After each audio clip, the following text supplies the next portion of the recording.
Okay, so I'll send that to Dave.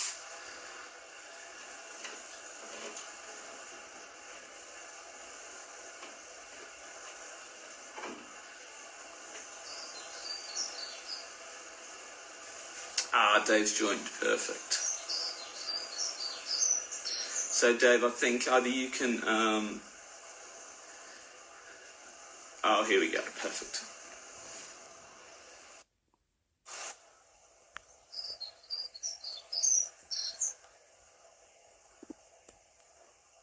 Okay. David, thank you for agreeing to come on and have a little chat with me. Right. Okay. Oops. Hang on a minute. It's all right. I just I've accidentally switched my computer. I wanted to put the. Is it best sideways? This? No, it's probably better lengthways. Otherwise, I know you're in Australia, but you might look like you're upside down. Yeah, that's a good point, actually.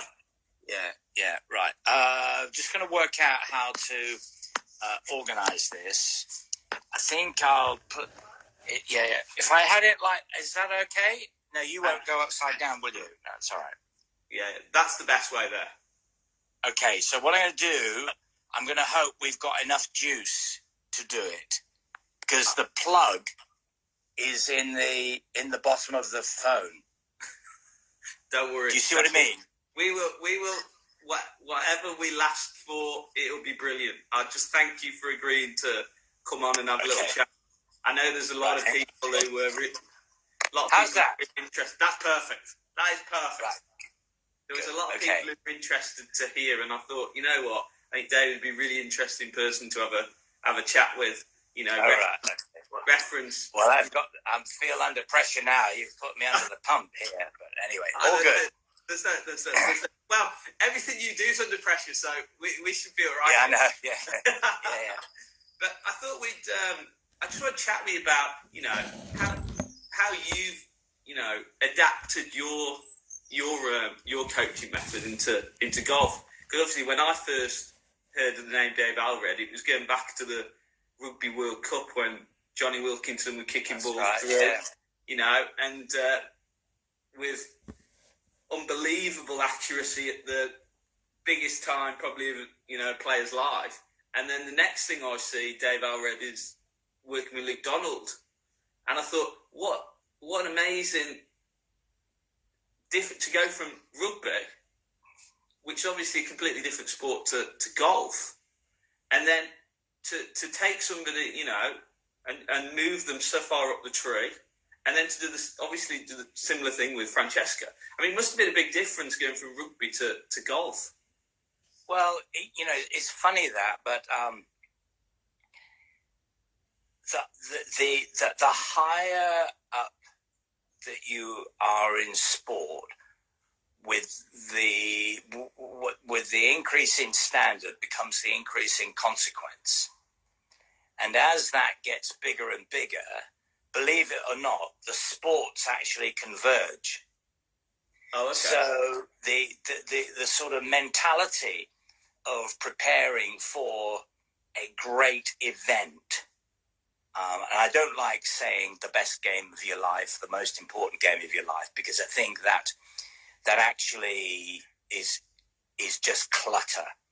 It's another great opportunity to take a challenge, and that's the way I look at it. And I will say in the same breath, look, if we don't make the cut or we don't win, we're still going to be alive next week.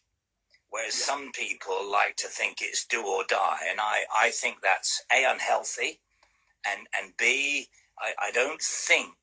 I think that if you have a tendency to tighten up, that will just tighten the screw even more.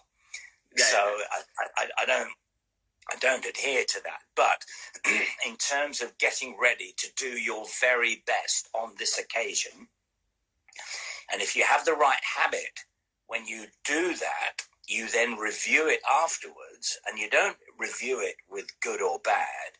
You just review it and say, right, if I had that again, is there anything I would do differently? And if you have that kind of non-judgmental attitude towards your own performance, you still celebrate when it's right. then I think you survive mentally and you're a much more stable equilibrium to perform than if you're continually up and down. So that philosophy was the same with Johnny and was the same with Luke and the same with Francesco. Now, that sounds quite straightforward, but what I haven't told you is how hard they practice. Right. Because the practice and what we do in practice and the consequence of practice, I try and make that greater and more frustrating and more demanding than the actual tournament. Okay. So, I presume the thing in golf is when 9 times out of 10 people practice, that there is no consequence to any shot. There's obviously consequence when they're playing, but when they're practicing in the way in which people have normally practiced with bucket balls and hit them at the target, there is no consequence from shot to shot. All we purely do is just put the ball down and hit it. So, well, I agree. That's what most people do, and that's why most people don't realize their potential.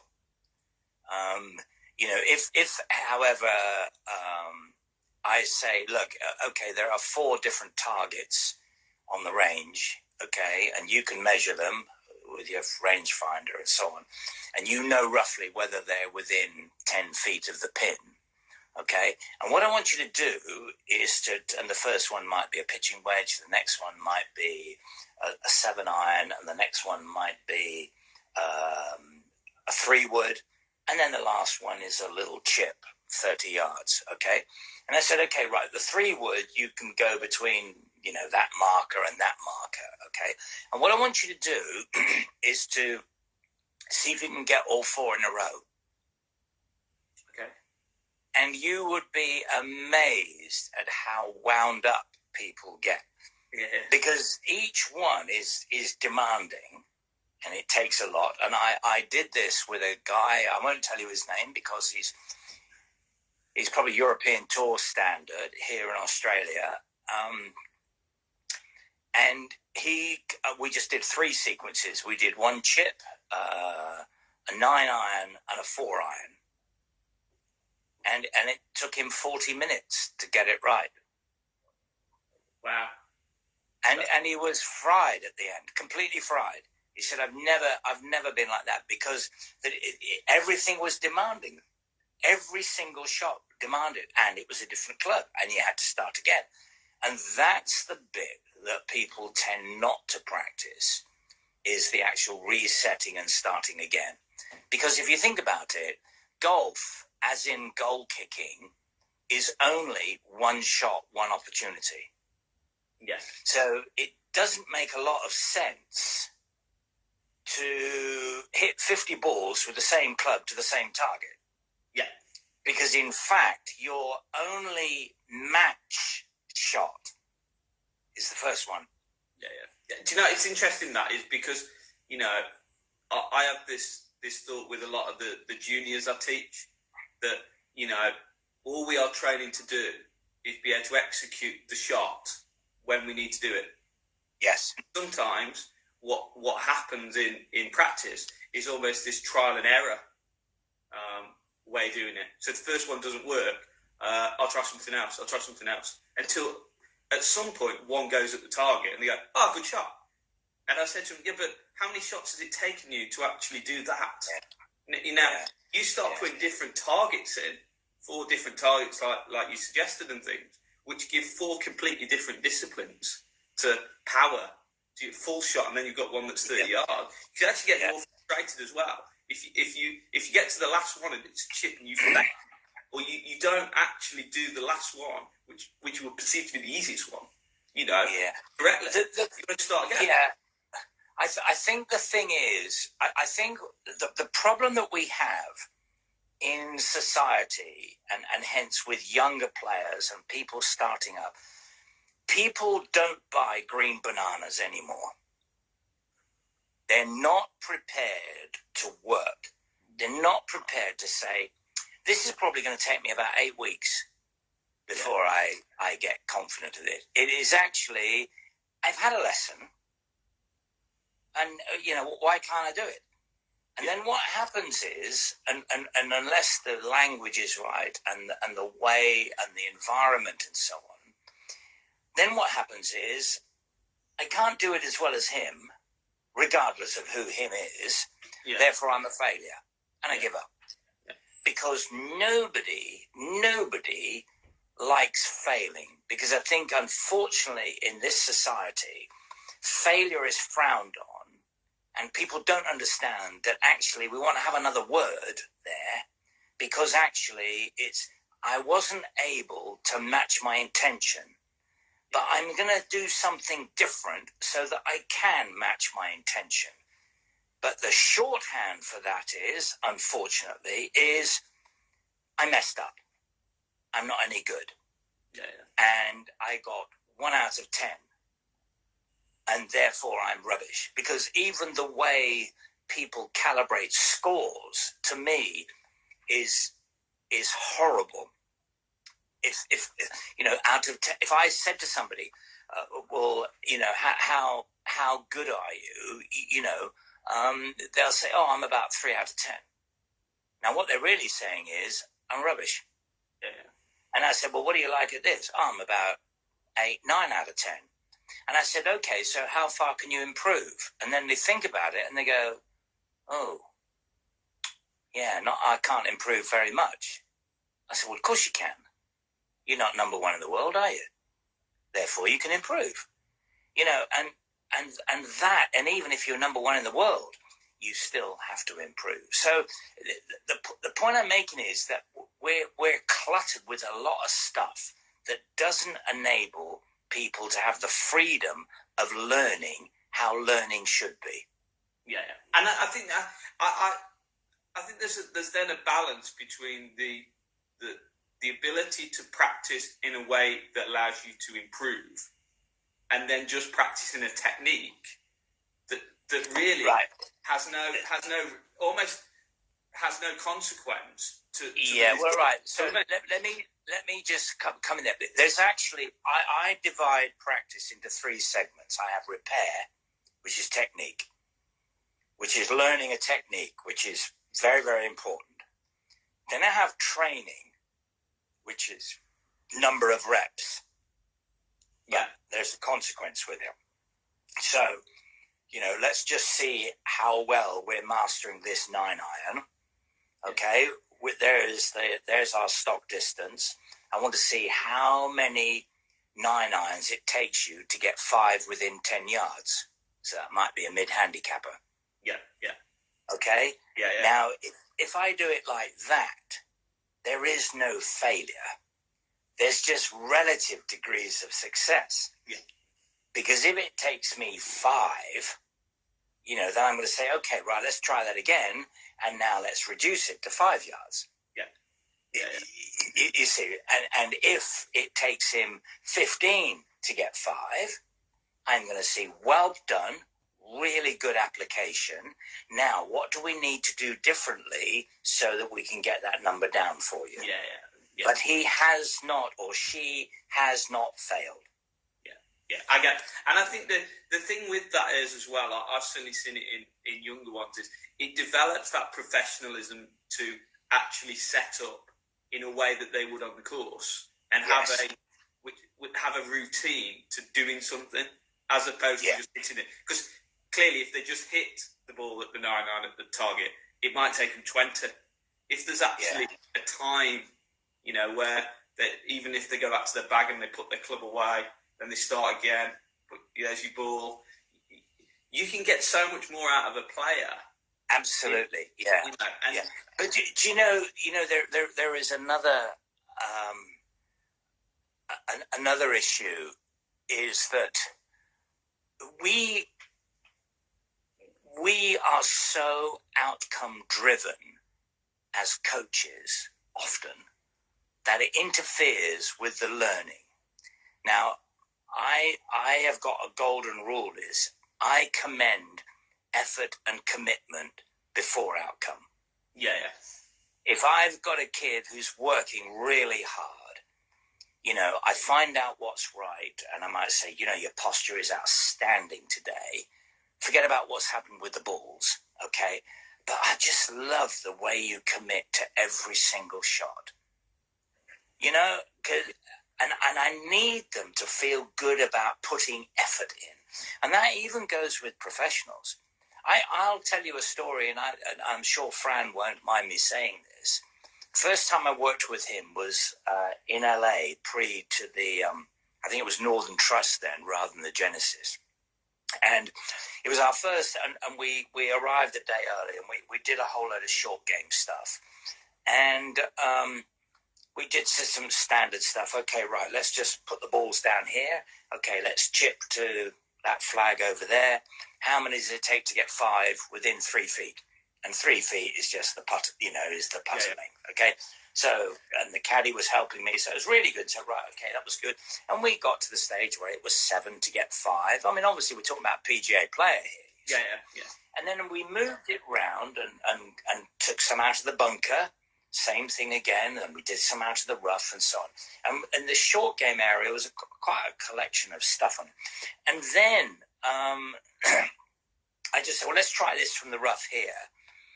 And I didn't look at it carefully enough. But this shot was horrible. It demanded a flop shot to land in a plateau about a square foot on the green. And only then would it just trickle and roll to the hole. So if it was too short, it would hit a downslope and shoot across. Too long, it would hit virtually impossible, right? And he kept going, and he kept going, and he kept going, and he kept going. And I think he'll tell you, I think it was something like 48 shots to get 5. And naturally, this was our first time of working. I said, he's going, gosh, that's not very good. I said, that's fantastic. And he looked at me, and he must have thought, you're taking the mickey here. I said, no. I looked at you. I watched you on every single shot. All but 2, you were totally committed to. And it didn't quite work. And you reset. And you committed again. I said, that is the development of resilience. I can't give you a pill for resilience. I can't tell you to be resilient. You have to get there. And this was a massive step to getting there. I mean, that's a skill that all great sportsmen have: resilience, determination. To actually do the best. Even if it is 48, I mean, if the shot's almost impossible. So, and he wasn't in the same mindset. That could have took him 158 shots. Wouldn't have made any difference. You know what I mean? It's simple as well, isn't it? Well, it's being clear in your mind that what it needs to perform is attitude first, attitude and application. And ability comes way down the far end. Because I know so many players just got to walk along the driving range on a tour event with bags of ability that can hit the ball and you think, wow, but they're never at the leaderboard. Yeah. And it's the others, it's the attitude, application, okay? That's the bit that does it. So the attitude, and it's funny, I keep looking at trying to find the DNA of a champion, and I'm not sure I've got it, but I'm close to it. And it is an undying humility to want to learn, but really tough. And those two don't necessarily go together. Because if you get somebody that's tough, they're often a bit arrogant. Yeah. And if you get somebody that's really humble, they're often lacking confidence. Yeah. So it's kind of an odd thing to get, but I know that Fran has that. Yeah. And Johnny has it. Johnny Wilkinson has it. And I try and preach that. And George Ford is very similar to that in terms of constantly getting better and so on. And he had, a rough time when he was first at Leicester. didn't get any games at all, and that helped to build his resilience. So that things, you can kind of see it. And if you work with somebody, I make a point of saying that's it. And it kind of gives them a bit of a mold to drop into. Do you think they is that something they are, I wouldn't say born with it, but is that something that the training teaches them in a lot of ways? I think it's a bit of both. I think it's a bit of both. I think that I definitely feel that you can influence an individual in terms of making a big song and dance about the qualities that you feel are really going to help them to perform and sustain the performance throughout. And the other part of it is that if you're looking at attitude, application, and for whatever reason, injury or whatever, the player doesn't make it in sport, those qualities will help him make it in life. And I think that we need to have a holistic view of somebody. I'm not going to say to you by any stretch of the imagination, every golfer I work with, I want him to win a major. I mean, yes, I'd like him to, but I don't think any less of them, because all my work is based on that person's margin. So if I try and give you a simple example, let's just say, we're looking at press-ups. I know it's a bit off the subject. If your maximum press-up was 25, I'm going to work with you really hard to get in that zone of 24, 25, 26, maybe 27, but we will get there, 28. Okay? And I'm going to be totally committed to you getting that. Somebody else comes along and they can do 47 press-ups. I'm going to be working with them at the 46, 47, 48, 49, 50. And I'm just going to be just as enthusiastic and just as committed at their margin as I am with your margin. And I never will compare the two of you. And sadly, a lot of coaches, particularly performance directors, like to sit back and have charts and perform one and make it really obvious. And I think that sometimes that can create arrogance, and other times it can completely undermine somebody. And I think with young players, people coming into any game, whether it's golf or rugby, it is always working at their margin and celebrating the success when they're at their margin and they get a personal best or they go a little bit further. And that is crucial.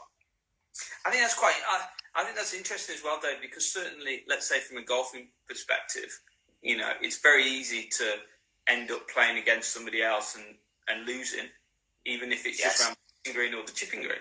You know what I mean? Yeah. And I remember a young girl who used to come, and every week she would have lost. She would have lost every game every week, right? But like you said, she put in every bit of effort every single week to win. But at the moment in time, wasn't able to do it. Yeah, if you had that again, what I would have done straight away is say, right, here's your diary, here's your scorecard. Okay, right. Now, I'm chipping that. How many is it going to take you to get 5 within that? So she plays against her previous self. Yeah. And if you can do that, then somebody can be good at chipping, somebody else could be good at putting, somebody else could be good at driving the ball. It doesn't matter what it is. It's against their previous self. And that, to me, is crucial, because if I play my best, okay, and let's just say I play a round of golf in a monthly medal and I shoot 4 under, and I would be over them. Oh, wow, how good is that? And I lose because somebody else shot 6 under. It doesn't make any difference. There's not interest. And in fact, there was a really interesting situation in my first year with Fran. I don't know if you remember, we came second at Wentworth. And what had happened was one guy who, the weather we were 9 holes out and the weather kind of turned. And I'm just trying to think of the bloke's name who won it, who shot a phenomenal score. But there was nothing we could do about it. Yeah. So, when you review a round, so much is, he came 3rd or he came 5th. I'm not interested. I'm really not interested. Okay. What I'm really interested in, what was good about the round? Tell me about the good shots. And most people, and it was Alex Noren. I've just seen that. Thank you very much. Who shot 62 in that last round. Okay. Phenomenal score. Take nothing away from Alex. Okay. But, we couldn't do anything about it. You see. So you just go, right, okay, it is what it is. But we played well that week. And we played well that round. And when we analyse our own performance indicators and the way we look at the round and look at our targets, we did well. But the quick answer is, but you didn't win. And I'm going, I'm not interested. I'm not interested. I know that if we keep getting better than our previous self, okay, we will get there. And it seems it's quite motivating as well when, you're almost raising the bar for their performance. You know what I mean? Yes. Against things where they'd be setting goals, and the goal would be to win a tournament. And I said to him, but how can you win the tournament if you can't influence anybody else? You could play your best brand of golf. They could play brilliant, like the Alexander Noren scenario. Yeah. And you lost. Yeah. But you see, that's because we're hung up on the language of win or lose. We're still hot now, and we're win or lose, good or bad. And those are so emotive and so destructive and so misleading, because you might win one week and then you, quote, lose the next week. Well, no, how did you play? I'm hitting the ball well. My fairways were up. My greens and regulations were up. My shortest miss, my putting, was 8 feet. So that meant everything inside 8 feet I hold. Yeah. A lot of things you can be pleased about. And the interesting thing is that if you really analyze those segments, if you like, they actually tell you how to practice. Yeah. So for example, I did a very simple thing in Italy, and I had some kind of beginners and high handicappers. And the challenge was, Dave, all right, so how are you going to cope with these? It was a bit of a throwdown gauntlet, to be honest. And I said, okay, well, this is how I would do it. So if I had a beginner, and I got these people around, I said, right, what I want you to do to start off with, okay, is I want you to hole a putt from 2 feet. And they're kind of looking at me and all the rest of it. And I said, right, now I want you to go 4 points round the hole and hole a putt from 2 feet. Okay? And everybody hold it. And they're all going, well, this is easy. I said, right, now I'd like you to hold the putt from 3 feet. Can you do that? Okay? And a couple of people missed. I said, okay, right, let's do it. I said, so my question I want to ask you is, how big is your dustbin lid where you will not miss? Okay, is it 2 feet or is it 3 feet? So then they started, oh, right, okay, so we're getting it. So most of them got 3 feet. And they said, right, anybody want to try 4 feet? And of course, 4 feet is suddenly, a bit wobbly. They said, right, now here's the next thing. So we put the tee pegs around 3 feet. I said, right, how far away can you put the ball on the green to guarantee to get inside 3 feet? Is it 8 feet? Is it 10 feet? Is it 20 feet? And virtually, it was nearly an hour when they came back with all different numbers. Okay, I said, right, now, let me just get it. If we put a circle of that number that you've given me that will guarantee you to get inside the small dustbin lid, okay, that's your target to the pin. That will give you 2 putts. And then, because for most people, when they teach golf or introduce golf, they start with the driving range, get the driver out, bang, bang, bang. And I said, no, let's start with scoring first. Yeah. Completely different. And it was quite nice because there were a couple of women there, and of course they weren't intimidated because there was no driver. It was putting and chipping, and they could do that. So we then built that up. And then I said, right, now here's the next thing. How far can we go away from the green and guarantee to get into the big dustbin lid? And if you built that up, you would have a very, very good practice regime that would be very motivational for somebody starting the game. Because most people who started the game are embarrassed because they can't hit a driver a long way, or it goes all over the place. And I'm going, forget about that. Let's start with the scoring. Yeah. And then we actually might get more people playing par threes and all the rest of it. But it is so much better to get, and then they when they practice, they go, okay, what are you practicing on today? I'm practicing on my long putts. I want to get my dustbin lid bigger. So they do the 3 foot. How far do I go out? Then somebody else will say, now I want to get my inner dustbin lid a bit better. I would like to get it to 4 feet. Because if I get that to 4 feet, then my bigger lid is better. If I get my bigger lid better, then I can get the ball from further away down the fairway. Yeah. And I sort of built that throughout the game. And they all had a game.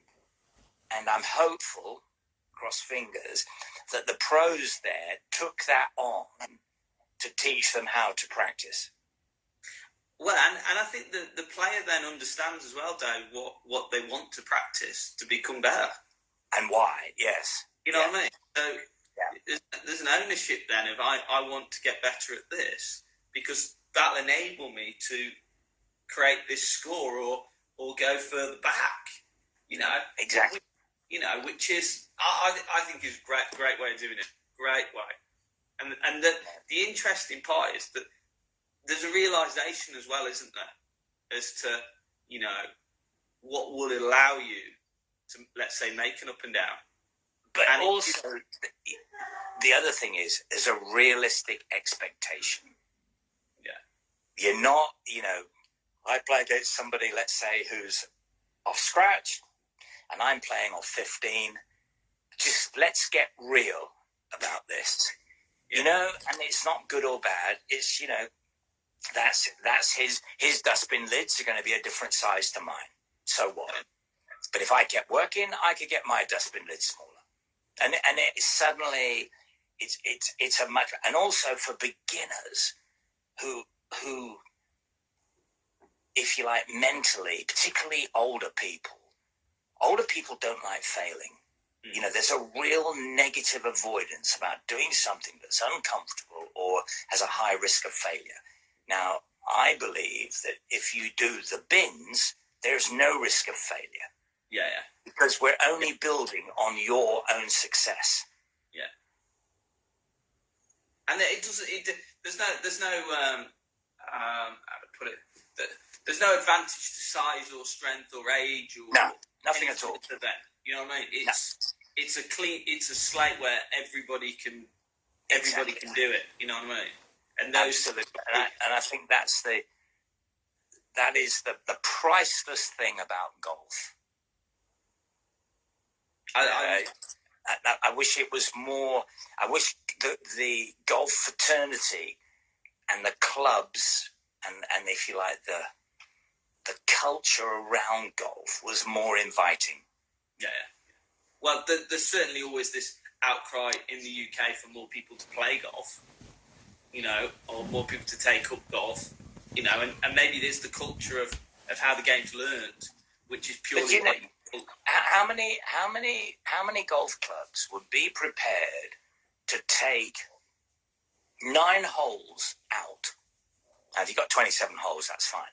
9 holes out where you just do approach work and you have a clinic, I don't know, in the summer, every Monday evening, and it is for handicap over 24. that's yeah, And total beginners. And each handicapper has to bring a total beginner. yeah, If you did that and there was in the area and all these clubs got together and decided to do it, you would have an explosion in the interest of golf. And as people get older, they still walk, you know, and they still get involved and they still love it. It's then you've really scored. yeah. Because we are with our negative avoidance and people scared of failure and don't want to be failures and don't want to be labeled as failures. We're in danger if you're not elite, you're no good. Yeah, yeah. And I actually think the population is far too big, and there are too many people that deserve a lot more help. Well, there's definitely more beginners than there are elite players in the world. Absolutely, but you'd never think so. But no, you wouldn't know. Well, the other thing is, sometimes there's only an explosion of elite players when there's a process for those beginners to become elite players as well. Exactly. You know what I mean, I think, America is probably the only country that allows you to go to university and play golf as a scholarship.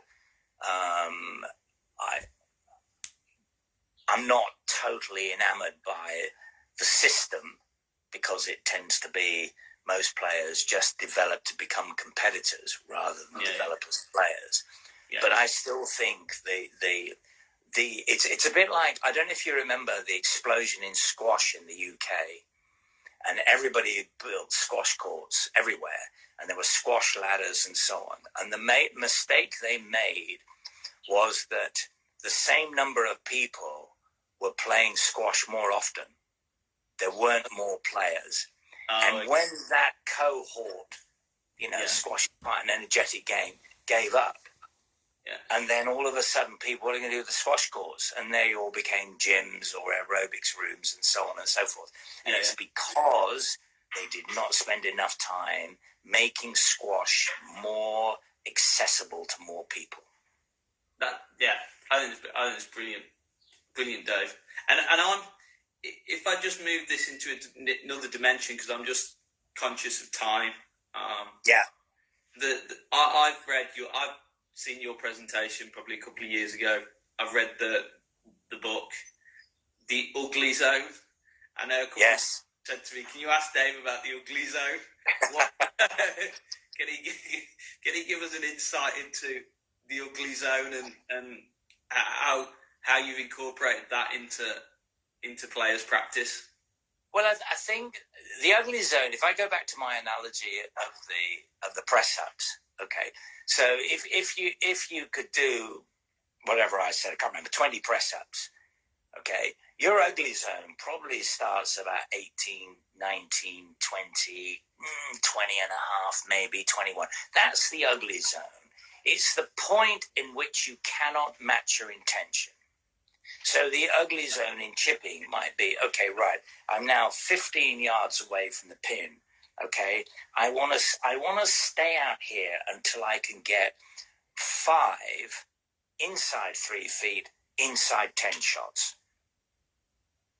So I do the first time, and it's that frustration. It's that, oh no, start again, oh not again. And when I do the sequences with the pros, their ugly zone is that it's quite interesting how when they miss the first shot, they go, yeah, okay, right.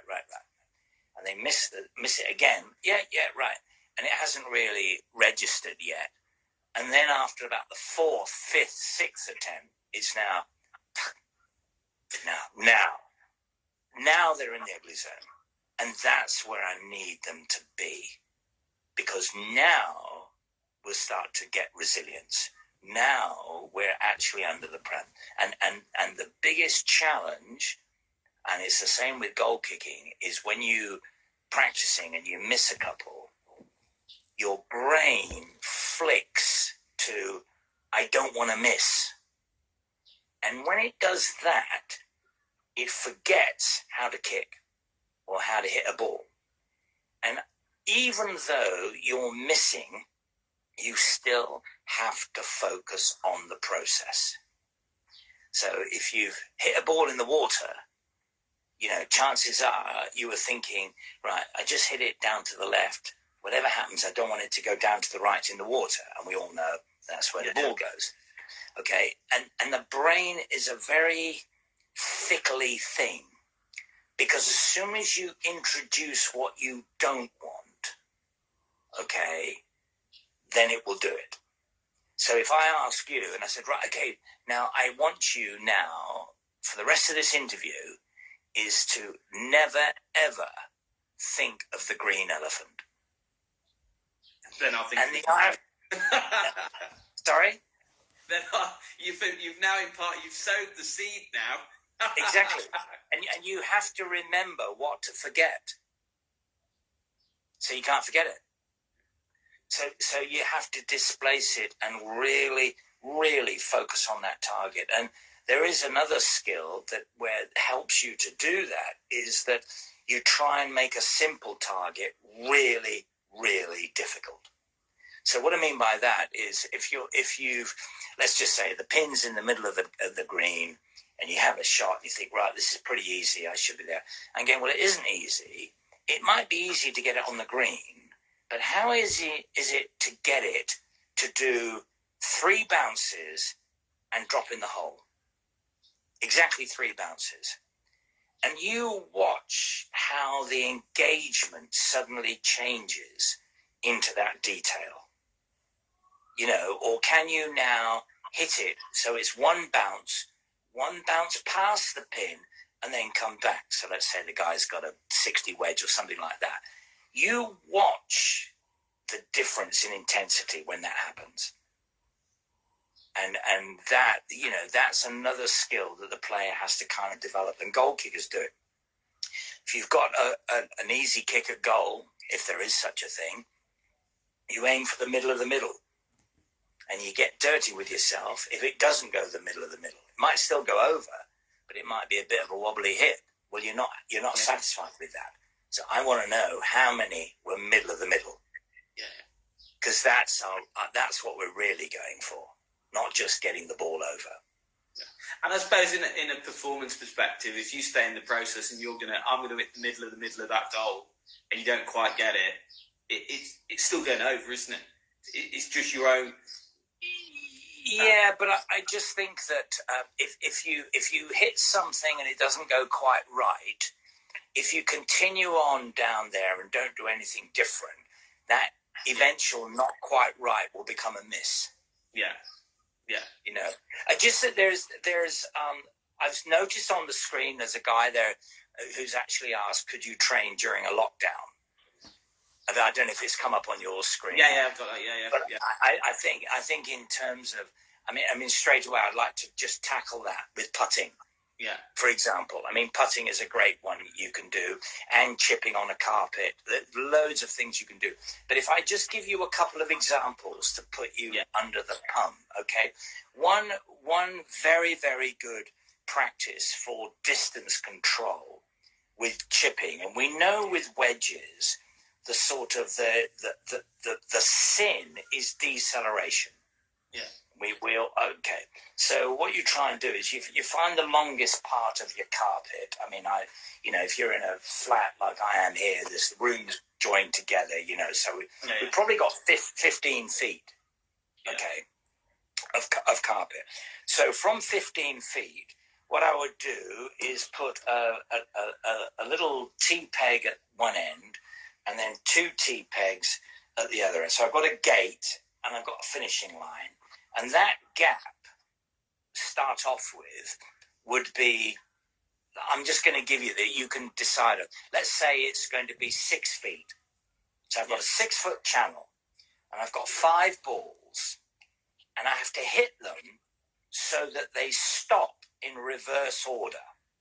Yeah. So the first one goes in, the second one must go less than the first. You can see how I'm challenging deceleration here.